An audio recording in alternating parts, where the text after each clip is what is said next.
25 বছর বয়সী ঋষিতা একদিন কাউন্সেলিং সেশনে এসে বলল যে ওর 8 মাসের একটা সম্পর্ক, ভীষণ গভীর একটা সম্পর্ক, হঠাৎ করে সেটা ব্রেকআপ হয়েছে। ও এসে বলছে যে আমি কিছুতেই ভুলতে পারছি না, আমি বারে বারে ভুলে যেতে চাইছি কিন্তু কিছুতেই হচ্ছে না। আমার সারা দিন একই কথা মনে হচ্ছে এবং পপ আপ করছে মাথার মধ্যে সেই ধরনের কথাবার্তা, ঘটনা, এগুলো। আর তার সাথে আমি নিজেকে সমানেই বলছি যে আমি কেন বুঝতে পারলাম না, আমার তো আগে বোঝা উচিত ছিল। এই যে ঘটনাটার কথা বললাম, এরকম ঘটনা আমাদের চারপাশে কিন্তু প্রচুর দেখা যায়। প্রতিনিয়তই এই রকম ঘটনার সম্মুখীন কেউ না কেউ আমরা হই। আমরা আজকে মনমি সিরিজে এই বিষয় নিয়ে আলোচনা করব যে কোনো পেইনফুল ঘটনার পরে আমাদের এই ভুলে যেতে যাওয়া, এটা আমরা চলুন দেখে নিই যে কতটা এটা কার্যকরী। আপনারা আগের ভিডিওতে জেনে নিয়েছেন যে আমাদের ব্রেনের সত্যি সেরকম কোনো মেকানিজম নেই এবং আমরা এটা প্র্যাকটিক্যালি সবাই জানি কম বেশি, যে ভুলে যাব বললেই কিন্তু সেটা ভুলে যাওয়া হয় না বা যায় না। এবারে যখন আরও বেশি বেশি করে বলি যে এই জিনিসটা ভুলে যেতে চাই, কেন ভুলে যেতে পারছি না, তখন কিন্তু আমরা কি করছি, অজান্তেই সেই থ্রেটের ব্রেনটাকে আরও বেশি অ্যাক্টিভেট করে দিচ্ছি, যে কিন্তু বারে বারে বারে বারে সেইটাকেই আমাকে মনে করাতে থাকে।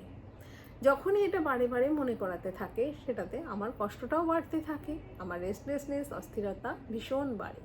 কারো কারো ক্ষেত্রে দমবন্ধকর অবস্থার মধ্যে চলে আসে, কেউ কেউ এক্সট্রিম ডিসিশন নিয়ে ফেলতেও দ্বিধা করেন না।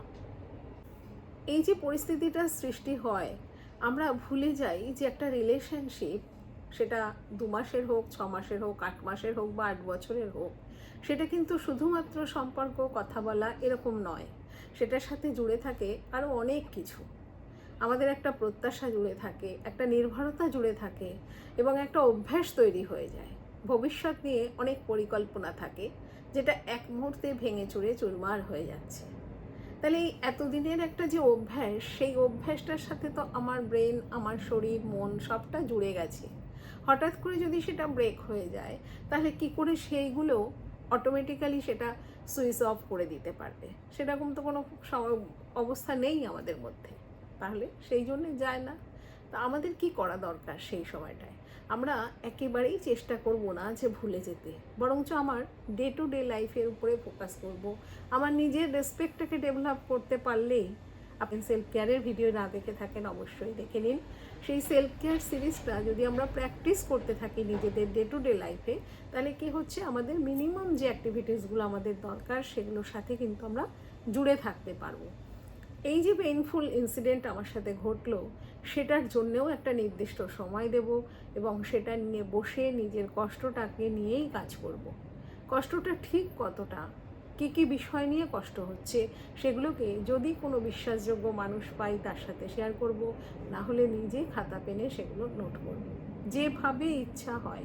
তার কারণ শুধু কষ্ট নয়, এর সাথে রাগ, অভিমান, হতাশা, নানান কিছু জিনিস কিন্তু জুড়ে থাকে। বারবার বলতে চেষ্টা করছি, ইমোশনগুলোকে যত বেশি আমরা জানতে পারবো, ভিতর থেকে তুলে নিয়ে এসে সারফেসে আনতে পারবো, তত কিন্তু আমাদের হিলিং প্রসেসটা খুব সহজে হবে। তাহলে আমরা এইভাবে কাজটাকে যদি আমরা করি, তাহলে আমাদের কিছুটা আরাম পাওয়া যাবে। আর রোজ রোজ কাজের সাথে জুড়ে থাকা, যে মিনিমাম কাজগুলো যেটা আমাকে রেসপেক্ট দেবে, সেই কাজগুলোর সাথে যদি জুড়ে থাকতে পারি, তাহলে অবশ্যই এই কষ্টটা আরও ধীরে ধীরে আমার কাছে মিনিংটা বদলাতে সাহায্য করবে এবং আমি এগিয়ে যেতে পারবো। তাহলে আজকে আমরা মনমি সিরিজে এই বিষয়টা আলোচনা করলাম যে ভুলে যাওয়ার চেষ্টাটা বৃথা। আমরা চাইবো না ভুলে যাওয়া। ঘটনাটা এতদিন পর্যন্ত যে মানুষটি আমার সেন্টারে ছিল, সেই মানুষটা হয়তো পরবর্তী সময়ে কোনো একটা অধ্যায় হয়ে যাবে, কিন্তু আমার অভ্যাসটাকে ধীরে ধীরে ধীরে ধীরে বদলানোর চেষ্টাটা আমি করব, যাতে আমার কি হয়, এই ভুলে যাওয়ার দরকার নেই, এই স্মৃতিটাকে মাথায় রেখেও আমি এগিয়ে যেতে পারবো। তাহলে ধন্যবাদ, আপনারা জুড়ে থাকুন এইভাবে মনমি সিরিজের সাথে, এভরিডে সাইকোলজির সাথে, রামধনু কাউন্সিলিংয়ের পক্ষ থেকে ধন্যবাদ।